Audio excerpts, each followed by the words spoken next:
नमस्कार दोस्तों, मैं हूं मनविंदर और मेरे चैनल पे आप सभी लोगों का बहुत स्वागत है।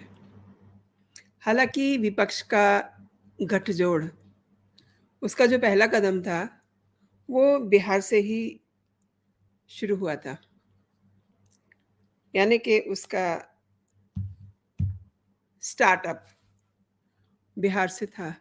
लेकिन इसमें लालू यादव भी थे और नीतीश कुमार भी थे।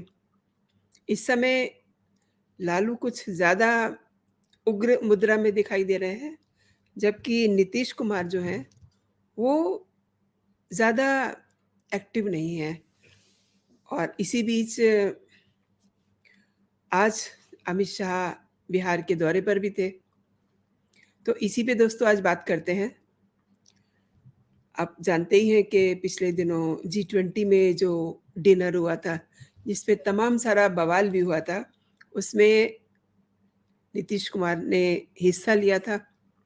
और उसके बाद जब उनकी पीएम नरेंद्र मोदी के साथ फ़ोटोग्राफ्स बाद में देखने को मिले, तो उसमें उनका जो बॉडी लैंग्वेज था, जो केमिस्ट्री दिखाई दे रही थी पीएम मोदी के साथ, वो बहुत कुछ बता रही थी। और इधर आज अमित शाह भी बिहार के दौरे पे थे।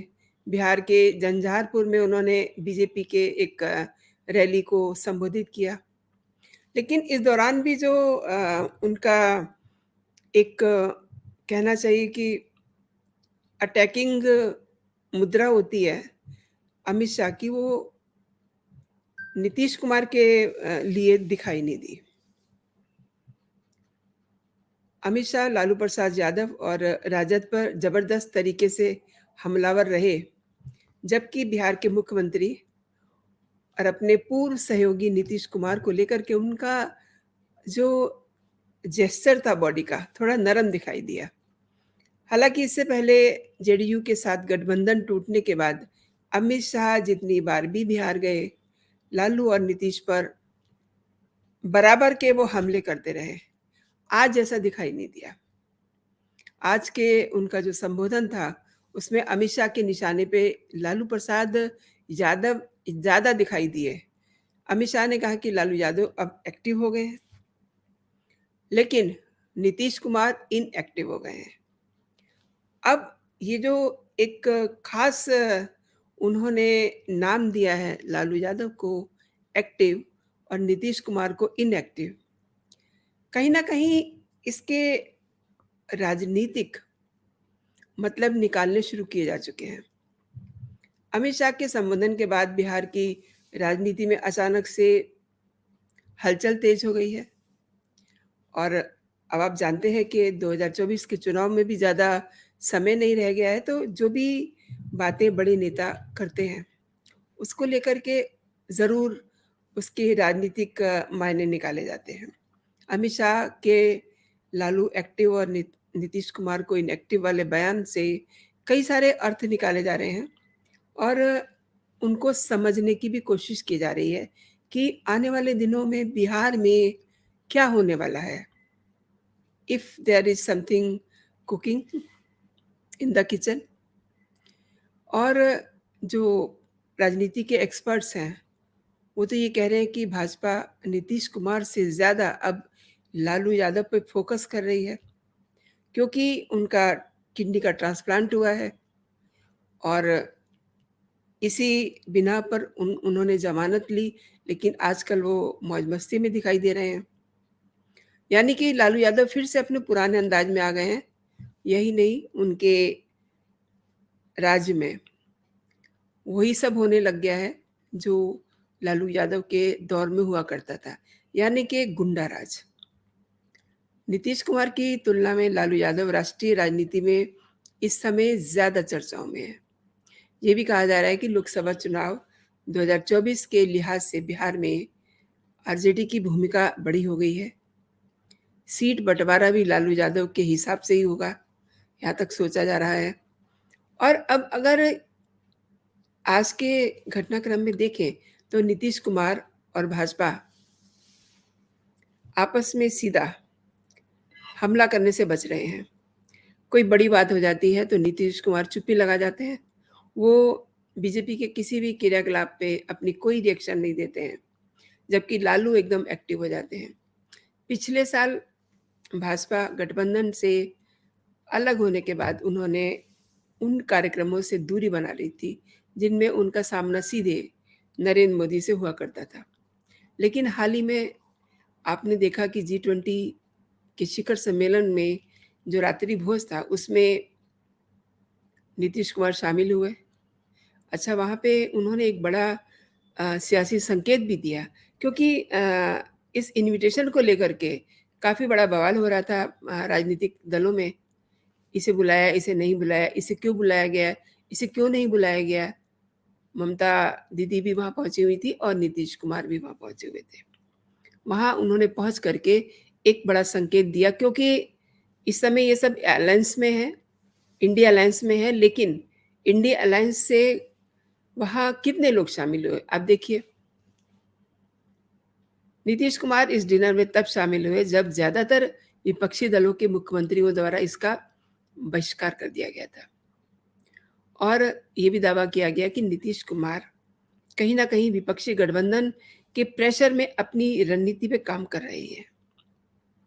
और एक बात ये भी है कि नीतीश कुमार के जो बॉडी लैंग्वेज है, जो उनका जेस्चर है, उसे देख के लगता है कि वो इस समय बिटवीन द लाइन्स हैं, ना इधर ना उधर। शायद से वो ये देख रहे होंगे कि जो कंफर्टेबल लगेगा, ये या ये, उसी की तरफ वो मोल्ड हो जाएँगे। अपने बयानों में वो नरेंद्र मोदी पे निशाना साधते हैं, लेकिन सीधे बीजेपी के नेताओं पर उनकी कोई जो टिप्पणियाँ सुनाई नहीं देती। यानी कि उनके बयान आते हैं, लेकिन उनमें दुश्मनी जैसा कुछ दिखाई नहीं देता। बात होती है, बयानबाज़ी होती है, लेकिन उसमें सीधे किसी को ऐसे नहीं देखा जा सकता कि नीतीश कुमार की किसी से दुश्मनी है। बिहार के राज्यपाल के साथ भी उनके रिश्ते काफ़ी कम्फ़र्टेबल हैं। इंडी गठबंधन की नींव रखने में बेहद अहम भूमिका निभाने वाले नीतीश कुमार अ, कहीं न कहीं इंडी अलायंस से नाराज़ भी हैं। नाराज़गी की वजह भी है उनको नज़रअंदाज किया जाना। इवन वो आईएनडीआईए नाम से भी वो सहमत नहीं थे, लेकिन फिर भी वो नाम रखा गया। दूसरी बात, पहली बैठक तो पटना में हुई थी, लेकिन दूसरी बैठक बेंगलुरु में हुई थी। वहाँ से वो काफ़ी उदास और बुझे हुए मन से लौटे थे, क्योंकि वहाँ एक उन्होंने देखा पोस्टर पॉलिटिक्स जो वहाँ हो गया, वो उन्हें पसंद नहीं आया। कम कोई भी नहीं है। अपने-अपने स्टेट में सब अपने-अपनी मन की कर रहे हैं, इसमें कोई दो राय नहीं है। लेकिन जिस तरीके से कांग्रेस ने विपक्षी एकता को पूरे तरीके से हाईजैक कर लिया, एक तरह से वो काबिज़ हो गए हैं। उन्हें अभी आप 2 दिन पहले ही देखिए, जो 14 पत्रकारों को उन्होंने लिस्ट जारी की कि इनके प्रोग्राम में कोई भी अलायंस से नहीं जाएगा, लेकिन उसका जो ट्विटर हैंडल था, वो कांग्रेस का था। यानी कि कांग्रेस पूरी तरीके से अपने आप को प्रेज़ेंट कर रही है कि वो ही सब कुछ है। अब नीतीश कुमार के लिए अ, स्थितियाँ ज़्यादा कंफर्टेबल नहीं हैं। अगर सीट के बँटवारे को लेकर के बात करें, तब भी पेच फँस रहे हैं, और नीतीश कुमार को जानबूझ करके अ, नाखुश किया जा रहा है, जिसे कहते हैं ना, अनकम्फर्टेबल किया जा रहा है। साथ ही नीतीश कुमार अपनी सरकार में आरजेडी के दबाव से को अच्छे से महसूस कर रहे हैं। उन्हें पता है कि अ, लालू यादव अपने बेटे को वहाँ का मुख्यमंत्री बनाना चाह रहे हैं, लेकिन अब शाह ने ये भी कह दिया है कि नीतीश कुमार मुख्यमंत्री बनना चाहते हैं, सॉरी, पीएम बनना चाहते हैं, जो उनके लिए जगह खाली नहीं है, क्योंकि उस चेयर पे नेक्स्ट टाइम भी नरेंद्र मोदी ही होंगे।